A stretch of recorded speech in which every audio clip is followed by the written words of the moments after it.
जमीन आमच्या हक्काची नाही कुणाच्या बापाची, आणि जमीन आमच्या हक्काची नाही कुणाच्या बापाची. कोण म्हणतो देणार नाही, घेतल्याशिवाय राहणार नाही, कोण म्हणतो देणार नाही. घेतल्याशिवाय राहणार नाही. लोकनेते दिबा पाटलांचा विजय असो, लोकनेते दिबा पाटलांचा विजय असो, कराडी समाजाचा विजय असो, आगरी समाजाचा विजय असो, कोळी समाजाचा विजय असो, चर्मकार बांधवांचा विजय असो. नमस्कार, मी सागर राजे. प्रभात पर्व न्यूजवर आपलं सर्वांचं स्वागत करतो. आपण सध्या उरणमधील सांजे ग्रामपंचायत हद्दीतील काळधोंडा राघव मंदिर या ठिकाणी आहोत आणि येथील ग्रामस्थांना सिडकोच्या वतीनं तोडक कारवाई संदर्भात नोटीस आलेली आहे. येथील राहती घरं असतील किंवा दुकानं असतील यांच्यावर तोडक कारवाई संदर्भात नोटीस आलेली आहे आणि त्याला विरोध करण्यासाठी ही सगळी मंडळी या ठिकाणी जमलेली आहेत. प्रकरण काय आहे, नक्की ग्रामस्थांचा याला विरोध काय आहे, सिडको ही कारवाई काय करते, या सगळ्या बाबतीत आपल्याला जाणून घ्यायचं आहे. तर मी अगोदर या ठिकाणी पाटील साहेबांकडे जाईल. पाटील साहेब, खरं म्हणजे अतिशय जुनी घरे आहेत अशी माहिती मला दिली आणि त्याच्यानंतर या संदर्भात गावठाण विस्ताराचा प्रस्ताव ऑलरेडी प्रलंबित आहे आणि तरी देखील या ठिकाणी सिडकोच्या वतीने ही घरं खाली करा, दुकानं खाली करा, नाहीतर आम्ही त्याच्यावर तोडक कारवाई करू अशी नोटीस आलेली आहे. काय प्रकरण मला सांगा अगोदर. उरणचा इतिहास ज्यांना माहीत आहे त्यांना हे पण माहीत आहे, हा जो परिसर आहे काळाधोंडा एक किल्ला होता आणि या किल्ल्याचा इतिहास 2500 वर्षापासून आहे. हे जे असे तगडे लोक आहेत कराडी समाजाचे, हे इथले किल्लेदार होते आणि यांनी उरणच्या रक्षणासाठी आत्तापर्यंत लढाया केलेल्या आहेत. परंतु ही उरणच्या इतिहासाचा ज्यांना विसर पडला आहे त्यामध्ये सिडको एक प्रामुख्याने आहे. उरणसारखं शहर पूर्ण नवी मुंबईत नाही आहे. इथे सगळ्या वस्तू मिळतात, मोठा व्यापार चालतो, आंतरराष्ट्रीय व्यापार चालतो. तिथली दुकानं आहेत ती स्वातंत्र्यपूर्व काळापूर्वीची आहेत आणि ती दुकानं अनधिकृत आहेत असं सिडको म्हणते.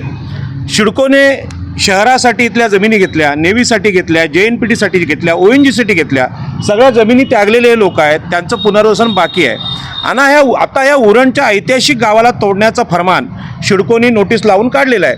आज सिडको तोडक कारवाई करायला येणार होती अशी माहिती सिडको अधिकारी आणि पोलिसांकडून कळली आम्हाला. म्हणून आज आणि उद्या 2 दिवस हे आंदोलन राहणार आहे आणि सिडकोला इथल्या ग्रामस्थांनी इथलं गावठाण किती आहे हे करणारा नकाशाच दिलेला आहे. हा नकाशा इथल्या ग्रामस्थांनी गावठाण आता याच्यामध्ये हे जे आहे मूळ गावठाण आहे हे फक्त 2 एकर आहे आणि सगळ्या नवी मुंबईत सिडको काय म्हणते 2 एकर आहे तेवढंच गावठाण आम्ही देऊ. पण 2 एकर हे 70च्या पूर्वीचं गावठाण आहे. आता ते 1 किलोमीटरमध्ये वाढले. आता जी वस्ती तोडायची आहे किंवा दुकानं तोडायची ती 1 किलोमीटरवरची. हा नकाशा आम्ही सगळ्या महसूलला दिलेला आहे, सगळ्या अधिकाऱ्यांना दिला आहे, सिडकोला पण दिलेला आहे. तरीसुद्धा विस्तारित गावठाणामध्ये ते कारवाई करते. लोकांचा गैरसमज नेत्याने असा केला आहे की 250 मीटरपर्यंतची घरं आम्ही अधिकृत केली, पण मोजली कुठून, मूळ गावठाण कुठलं आहे, कोणाला काय माहिती आहे. 250 मीटरमध्ये कुठली घरे येतात ते तरी माहिती आहे का लोकांना. 250 मीटरची ही बाउंड्री आहे. असं बघा जरा, 250 मीटरची जी बाउंड्री आहे ती ही आहे त्या मूळ गावठाणापासून 250 मीटर.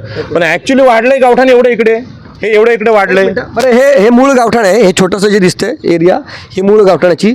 त्याच्यानंतर मग 250 मीटर ही डार्क लाईन आहे थोडीशी, ही 250 मीटर आणि त्याच्यानंतर आता हे वाढलेलं आहे हे संपूर्ण 1 किलोमीटर. माननीय मुख्यमंत्री एकनाथ शिंदे हे 250 मीटर गावठाण बोलतात पण ते सिडकोच्या भाडेकराराने देतात.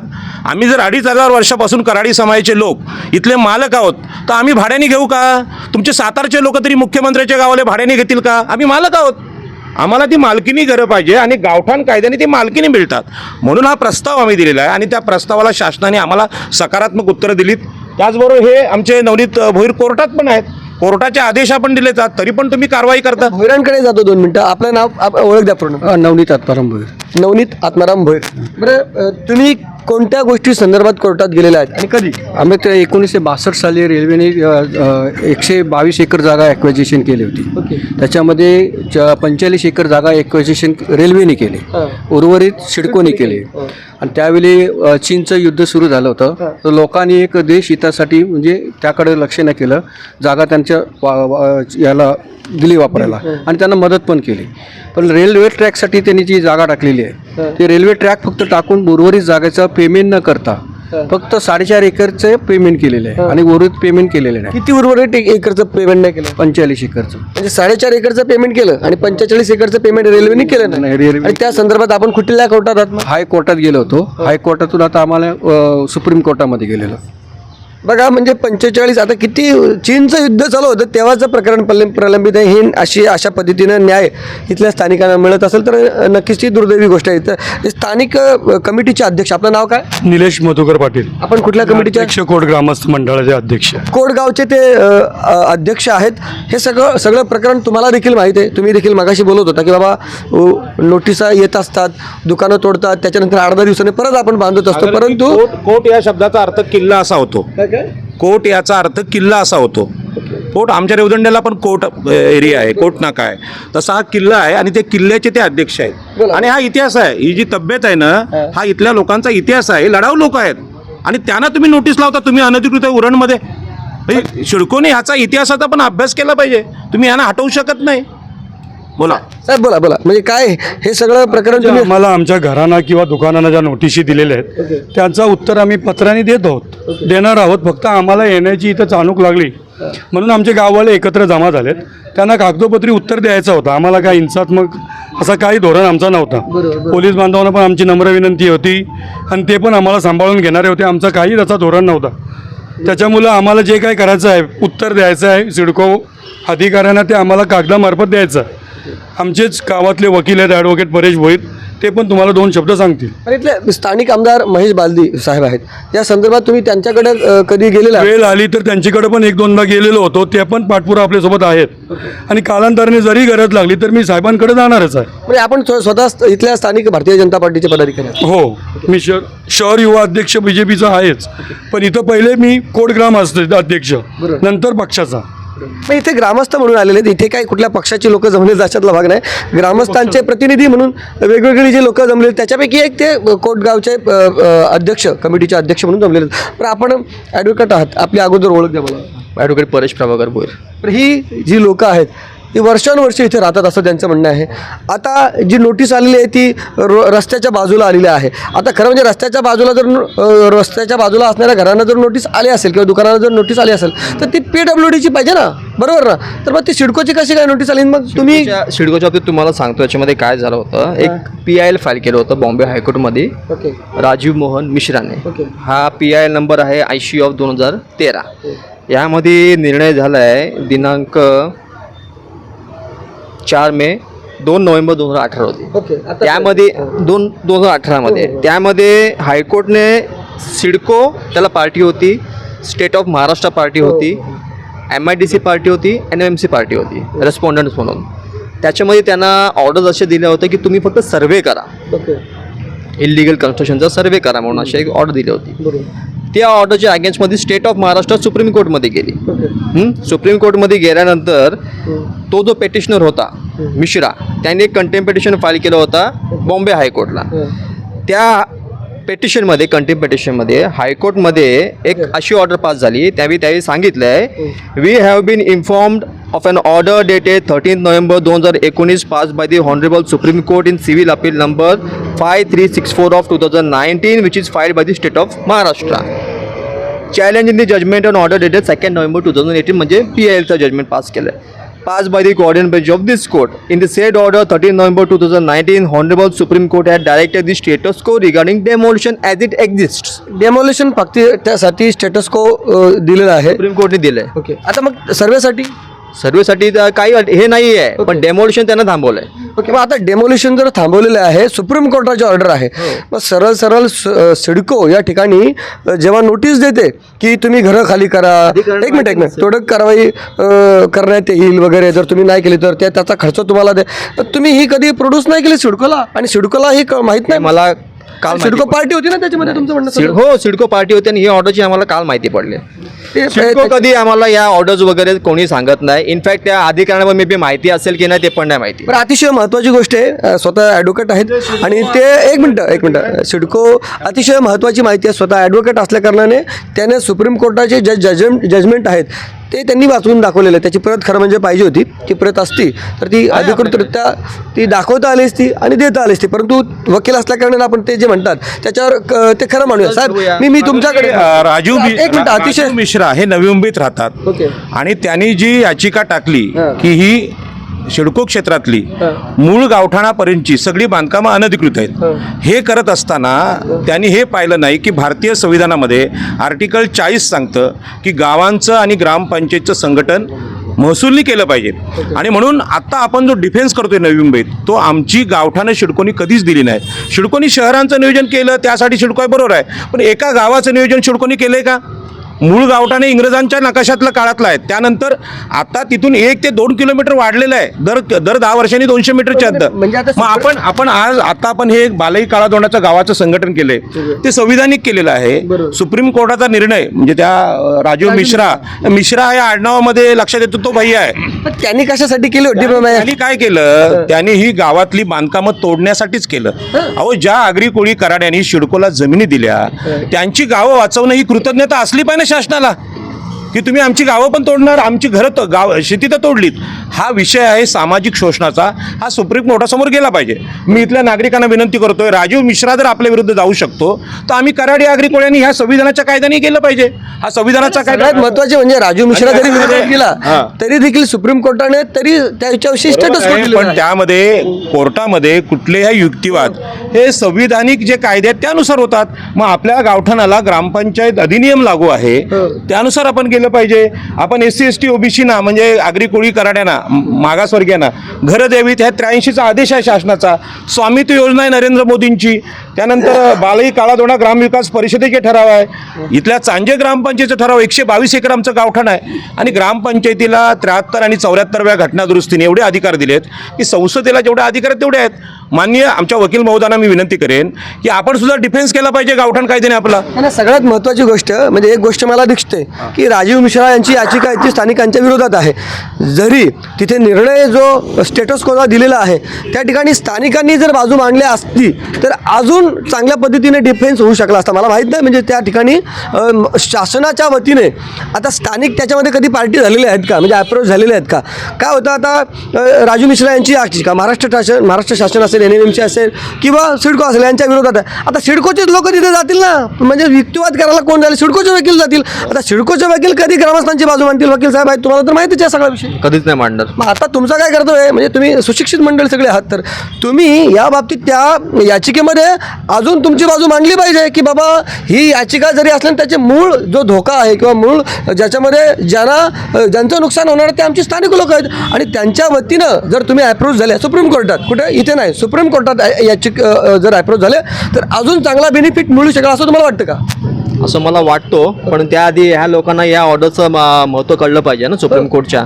नाही, तुमचं म्हणणं तर मग तुमचं म्हणणं आहे ना, अधिकाऱ्यांना जर त्या ऑर्डरची माहिती नसेल ना मग ते असे शिक्षित आहेत, 100% शिक्षित आहोत ना त्यामध्ये. त्यांना ऑर्डर समजत नसेल तर ते काही कामाचे नाही आहेत. तर बरं ग्रामस्थ आहेत, कुणाला बाकीच्या कुणाला प्रतिक्रिया द्यायच्या आहेत का? बरं काय नाव आपलं? माझं नाव विलास पाटील. ओके. मी स्वतः इथं प्रकल्पग्रस्त आहे. या एरियामध्ये मी जरी मूलचा पांजेचा असलो तरी माझी जागा स्वतःची इथं आहे. खरं पाहता इथं 1970ला जे अधिग्रहण झाल्यानंतर आपल्या वकील साहेबांनी एक परिपत्रक वाचून दाखवलं कोर्टाचं, आणि साहेब तर आहेत पाटील साहेब, उत्तम त्यांनी गाईड केलेलं आहे. ह्या इकडच्या अधिकाऱ्यांना आमचा ह्या काळादोंडाला लागूनच नगरपालिका आहे. नगरपालिकानंतर ही ग्रामपंचायत आहे, त्याला हद्द आहे. हद्दीच्या पलीकडं आजही माझ्या माहितीप्रमाणे 70 नंतर जी घरं झालेली आहेत ती सिडको कशी घोषित करते की आमच्या ह्याच्यामध्ये आहेत. दुसरं म्हणजे त्यांना नोटीस देताना त्यांनाही माहीत नाही की हा सर्व नंबर आपला सिडकोकडचा आहे, PWD कडचा आहे की रेल्वेकडचा आहे. अनाधिकृत नोटिशी पाठवतात आणि दर 4-5 महिन्यांनी सिडको प्रशासन काय करतो, ह्या लोकांना नोटिशी झोपा उडून टाकतात त्या लोकांच्या. मला एक काय नेमकं चाललंय? एक गोष्ट कळली, ती नोटीस पाहिली मी. त्या नोटीसमध्ये त्यांनी काय लिहिलेलं आहे, एक मिनिट देतो. तर त्या नोटीसमध्ये काय बाबा तुम्ही या संदर्भात आहे ना जे आमचे अधिकारी आहेत त्यांची पूर्व परवानगी न घेता तिथे बांधकाम केलेलं आहे. अहो तुम्ही आले 70ला आणि बांधकामं जर लोकांची असेल 65ला तर तुम्ही पूर्व परवानगी न घेता या ठिकाणी सिडको आणली असं बोलता येईल त्या ठिकाणी. आणि बघा म्हणजे नोटीस किती या ठिकाणी आहे ना, ही ही भ्रम निर्माण करणारी असं म्हणू शकू आपण, की जर तुम्ही 70च्या नंतर आता नोटीस देता, म्हणजे आता 10-12 वर्षापूर्वी समजा नोटीस दिली असेल आणि ते सांगतात की बा तुम्ही पूर्व परवानगी शिवाय या ठिकाणी बांधकाम केलेलं आहे. साहेब काय म्हणता येईल या सगळ्या गोष्टीला? साधं गणित आहे, धंद्याचं गणित सांगतो मी. शिडको ही व्यापारी संस्था आहे. शिडकोने 3 ते 4 हजार रुपयांनी एकरनी जमिनी घेतल्या, आता 200 कोटींनी ते विकतात. शिडकोवर जे सतत अधिकारी आले किंवा मंत्री आले हे मराठा समाजाचे, इकडे जमिनीचा भाव आहे म्हणून इकडच्या जमिनी विकायच्या, हे त्यांचं षडयंत्र आहे. आणि म्हणून आज उरण रेल्वे स्टेशन हे जसं व्हीटी जे स्टेशन आहे छत्रपती शिवाजी टर्मिनस त्या योग्यतेचं स्टेशन आहे, याच्या पाठीमागे समुद्र आहे आणि या जमिनीला 5 कोटी रुपये गुंठा आलाय. मग सगळी बिल्डर लॉबी ती सांगते उरण रेल्वे स्टेशन समोर आम्हाला जागा पाहिजे आणि जागा पाहिजे म्हणून हा सगळा पट्टा अनधिकृत त्यांनी ठरवलाय. आता जिथे आपण उभे आहोत इथले बरेचसे सातबारे शिडकोने आपल्या नावावर केलेत. ते मंदिर कधीचे असू शकेल? 1600 साल 1600 सालचं मंदिर आहे, तर मग सिडकोच्या की हे यादी अनधिकृत असू शकेल कदाचित. अहो शिडको 2 एकर जे मूळ गावठाणात तिथपर्यंत घुसली तरी लोकांना माहीत नाही. आणि म्हणून अशा परिस्थितीमध्ये ऐका 5 कोटी रुपये गुंठ्याला भाव आहे. इथल्या नागरिकांना मी सांगतोय, तुम्हाला माहीत नसेल इथे गुंठ्याला 5 कोटी भाव आहे आणि म्हणून ती जागा बिल्डरांना देण्यासाठी तुम्हाला तोडायचं, अशा प्रकारचं हे काम चालू आहे. मग लोकांनी जागं झालं पाहिजे. जो भाव व्हीटीच्या दुकानांना आहे तो त्या दुकानांना आहे. त्या दुकानदारांना वाटतं काय 2000 भाडं आहे म्हणजे फालतू दुकान आहे, असं नाही. तुम्ही दुकान उभं करा, अख्खा त्याला 50,000 रुपये भाडं मिळेल स्टेशन सुरू झाल्यानंतर. म्हणून सगळ्या लोकांनी आम्हाला नुसतं नियमित करू नको, त्या जागेची मालकी आमची होती, आमची आहे. 1894च्या कायद्याने तुम्ही जुनी खरेदी केली असेल पण ताबा नाही घेतला, ताबा इथल्या लोकांकडे आहे. ताबा आहे म्हणून पजेशनच्या कायद्याने ॲडव्हान्स पजेशननी आम्ही मालक आहोत. आणि म्हणून हा संघर्ष आहे. काळा धोंडा बालई परिसरातले लोक लढले तर उरण वाचेल, नाही तर उरणच्या पाठीमागं पण काही लोकांनी जमिनी शिडकोला विकलेल्या आहेत. 22.5% धोरण अनेक लोकांना माहीत नाही. जमिनी विकल्यात आणि त्याच्यावर आपल्या लोकांची घरं आहेत. आणि म्हणून ह्या परिस्थितीमध्ये लोकांनी संघटित झालं पाहिजे. आणि हा विषय महसूलचा आहे, नगरविकासचा नाही. शिडको तुम्हाला गावठाण देऊ शकत नाही. गावठाणे कोकण आयुक्त, महसूल विभाग आणि जिल्हाधिकारी देऊ शकतात, तहसीलदार देऊ शकतात. इथले BDO, इथले ग्रामसेवक अत्यंत पॉझिटिव्ह आहेत म्हणून त्यांनी ठराव दिला आपल्याला. बरं, इथे काही ग्रामस्थ आहेत ज्यांची घरं आहेत. तुमचं हॉटेल आहे काकांचं, तुम्ही बोलले घर आहे, यालाही नोटीस आलेली आहे का? त्याला पण नोटीस आलेली, बट ते विषय काय नाव तुमचं अगोदर? माझं बोईर आहे. बोईर राज. तुम्ही स्वतः आर्किटेक्ट आहात? हो, मी स्वतः आर्किटेक्ट आहे. ओके. तर मग नोटिसी ज्या आल्या तर ते जुनी बांधकामं आहेत, नवीन बांधकामं आहेत, त्यांनी स्वतःचा काही पाठपुरावा काहीच नाही आहे. आता 60-70 सालच्या बांधकामाला पण तुम्ही नोटिसी देता.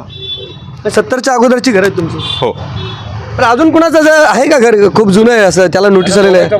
नाव का तुमचं सांगा, इकडे या. माझा रघुवीर ठाकूर. ओके, बोला. आणि मी कमीत कमी आता 35-40 वर्ष व्हायला आलेत की माझा घर इकडेच आहे. तर या भागामध्ये काहीच नव्हतं आणि आम्ही एवढे वर्षापासून इथे राहून आम्हाला काय प्रॉब्लेम नव्हता. पण आता हे हल्लीच्या तारखेत असा प्रॉब्लेम व्हायला लागला आहे की म्हणजे लोकांचे ऐकून तर ते हे बरं वाटत नाही. चला, ठीक आहे, लक्षात आलं. आमच्याकडे रात्रंदिवस मेहनत घेणारी टीम आहे रवींद्र चव्हाण गावठाणासाठी. त्यांनी सगळ्यांची पत्रं आणलेली आहेत आणि खूप मोठी मेहनत त्यांनी घेतली आहे. त्यांची प्रतिक्रिया चव्हाण साहेब, बोला. बालई कालादंडामध्ये जे बालई जे आहे इंग्रजांच्या काळातलं 2 एकर आहे आणि आम्ही तिथं कमिटी केल्यानंतर सर्व निलेश पाटीलपासून सर्व बंधूंनी आपल्या गावाला सर्व सहकार्य नवनीत भोईर वगैरे ह्या मंडळीने आम्ही एकत्र येऊन लोकवर्गणी काढून तिथून आम्ही हा नकाशा बनवलेला आहे. त्यासाठी जो पत्रव्यवहार केलेला आहे तर शासनाचे पूर्ण आपल्याला बाजूने आदेश आहेत. 2 एकर आपले जे गावठाण 122 एकर टोटल आहे त्याला ग्रामपंचायतीने आपल्याला ठराव दिला आहे, मान्यता दिला आहे. गट विकास अधिकाऱ्यांची पण मान्यता आहे आणि सर्व बाजूने आपल्याला प्रतिसाद आहे. आणि चांगलाच एकंदरीत सर्व आपण एकत्र राहिलो नक्कीच सहभागी म्हणजे यशस्वी होऊ असं मला. या ठिकाणी असं दिसतं की 2 विभाग आहेत, एक नगरविकास विभाग, एक महसूल विभाग. महसूल विभाग हा यांच्या पाठीशी असं तुमचं म्हणणं आहे? म्हणजे तुम्ही जे हेरिंग लावलेले आहेत तुम्ही मग किंवा तहसीलदारांकडे, BDOंकडे, हे सगळ्या यांच्याकडे तुम्ही गेल्यानंतर तुम्हाला त्यांनी तुमच्या बाजूने या ठिकाणी निर्णय येईल अशा पद्धतीचे एक बेसिक स्ट्रक्चर किंवा एक हे चालू झालेलं आहे तिथे कार्यवाही. परंतु सिडको मात्र या सगळ्याच्या विरोधात. सगळ्यात महत्त्वाची गोष्ट वकील साहेबांनी सांगितलं की सुप्रीम कोर्टाचा जर आदेश आहे ज्याच्यामध्ये स्टेटस को दिलेला आहे तर नैतिक अधिकार, काय कायदेशीर अधिकार देखील सिडकोला नाही या ठिकाणी या लोकांना नोटीस देण्याचा. ही सगळी गोष्ट बातमी ऐकल्यानंतर एकच दिसते की बोला. यातली सामाजिक जी लाईन आहे, आज महाराष्ट्रामध्ये जरांगे पाटील मराठा आरक्षणाचं आंदोलन करतात. त्यांना OBCमध्ये आरक्षण पाहिजे. कारण ओबीसीमधल्या ज्या ग्रामपंचायती आहेत, महानगरपालिका आहेत, तिथं त्यांची सत्ता गेलेली आहे म्हणून ते आहे. पण ह्याचं जे सूत्र आहे, लोकनेते दिबा पाटील हे ओबीसी नेते होते. या ओबीसी नेत्यांनी जे आमच्या लोकांसाठी आंदोलन केलं, त्या आंदोलनावर गोळ्या घालण्याचं काम वसंतदादा पाटील या मराठा मुख्यमंत्र्यांनी केलं. आणि तिथून जी सुरुवात झाली शिडकोला येणारा नगरविकास मंत्री मराठाच असतो. आणि इथे जे लोक आहेत त्यामध्ये कराडी समाज हा आमच्या आगरी समाजासारखा समकक्ष कोळी आहेत. ते जे सागरपुत्र आम्ही आहोत, छत्रपती शिवाजी महाराजांचे मावळे आहोत. त्यांच्यासोबत आज चर्मकार आहे, मातंग आहे, आदिवासी आहे, सगळे लोक आहेत. हे सगळे मागासवर्गीय आहेत आणि यांची गावठाणं तोडण्याचा प्रयत्न सिडकोकडून सातत्याने होतोय. हा सामाजिक शोषणाचा प्रकार आहे. आपण इथे पाहिलं ठाण्याला आगासन गावामध्ये 35 एकर गावावर एकनाथ शिंदेने आरक्षण टाकलंय. इथे आम्हाला हॉस्पिटल पाहिजे, हे पाहिजे. अरे आरक्षण टाकलं सरकारी जागेवर टाका, आमच्या गावावर तुम्ही आरक्षण टाकणारे कोण? ही जी लाईन आहे ही लोकांना समजत नाही आणि त्याचा दुष्परिणाम असा झाला आहे की समाज म्हणून आज लोकांनी एकत्र आलं पाहिजे. इथे हजार लोकांचं आम्ही आमंत्रण दिलं पण लोक 100 येत नाहीत. ही जी जागृती आहे ही प्रभात पर्वच्या माध्यमातून व्हावी. माझी अशी विनंती आहे की तुम्हाला जमेल तेव्हा ह्या ज्या सगळ्या तरुणांच्या मुलाखती सेपरेट घ्या की आज आम्हाला तिकडे समुद्र आला, इकडे कोटगाव आहे, आम्ही कुठं समुद्रात जाऊ शकतो का राहायला? मग लाज वाटली पाहिजे महाराष्ट्राच्या राज्यकर्त्यांना की ती छत्रपती शिवाजी महाराजांच्या मावळ्यांना तुम्ही इथे ठेवणार की नाही? कारण समुद्रामध्ये कराडीच उपयोगी आहे, आगरीच उपयोगी आहे, कोळीच आहे, चर्मकार आहे. तुम्हाला समुद्रात पोहता येणार नाही. आणि म्हणून छत्रपती शिवाजी महाराजांचे मावळे म्हणून आम्ही तुम्हाला सांगतोय की शेतकऱ्यांच्या भाजीच्या देठाला हात लावू नका, हे महाराजांचे आदेश आहेत. आणि आमचं गावठाण तोडायचा प्रयत्न केलात तर प्रचंड विरोध महाराष्ट्रातून होईल. हे मी महाराष्ट्रातल्या सगळ्या आंदोलकांना सांगतोय, मराठा आरक्षण आंदोलनाला पण सांगतोय. कारण लुटमार आमची झाली आहे, भीक मागायची वेळ आमची आली. शेती, मासेमारी, मिठागरी सगळे धंदे संपले पण कोणी आम्ही आत्महत्या नाही केले. आम्ही लढतोय, आम्ही रिक्षा चालवतोय, आम्ही गाड्या चालवतोय, आम्ही रेती काढतोय पण कधी आत्महत्या केली नाही. म्हणून महाराष्ट्राला याच कळलंच पाहिजे. तर ही लढण्याची वृत्ती आहे रायगडकरांची, उरणकरांची. 1970च्या कालावधीमध्ये कदाचित इथला समाज असेल तो सुशिक्षित नसेल, परंतु आता सगळी शिकलेले आहेत मुलं. आणि या काळात देखील जर सिडको तेच धोरण अवलंबत असेल तर ते चुकीचं आहे. ही भावना या ठिकाणच्या ग्रामस्थांनी व्यक्त केलेली आहे. हे सगळं पाहिल्यानंतर तुम्हाला काय वाटतं त्याबाबत तुमची प्रतिक्रिया अवश्य व्यक्त करा. अरे प्लीज. आता रिक्षा आमच्या गावातल्या प्रकल्पग्रस्तांनी रिक्षा असोसिएशन स्थापन केलेली आहे. आम्ही रेल्वेला आम्ही पण केलं आहे, रिक्षा असोसिएशनवाल्यांनी पण पत्रव्यवहार केलेला आहे. रेल्वेला सांगतात तुम्ही रोडवरती रिक्षा लावा. आम्ही रोडवरती कुठल्या बेसवरती लावणार? आम्ही उद्या जर रोडवरती एखाद्या ट्रकने जर रिक्षावाल्याला ठोकली, त्याच्यामध्ये 4-5 माणसं जर एक काय दुर्घटना वगैरे झाली, त्याला जिम्मेदार कोण राहणार? म्हणून आम्ही त्यांना सांगितलं का तुम्ही जे रिक्षा स्टँडचं जे आहे ते तुम्ही आम्हाला आतमध्ये द्या. रिक्षावाले जे प्रकल्पग्रस्त आहे त्यांचं पुनर्वसन तुम्ही तिथे रिक्षा स्टँड म्हणून करायलाच पाहिजे ना. साधे प्रकल्पग्रस्त रिक्षावाले आहेत त्यांचं देखील पुनर्वसन होत नाही असं या ठिकाणचा त्या इथल्या ग्रामस्थांचा आरोप आहे. ह्या सगळ्या प्रतिक्रिया ऐकल्यानंतर तुम्हाला काय वाटतं त्याबाबतची तुमची प्रतिक्रिया अवश्य नोंदवा. व्हिडिओ जर्नलिस्ट यासिन खानसह सागर राजे, प्रभात पर्व न्यूज करता उरण. धन्यवाद.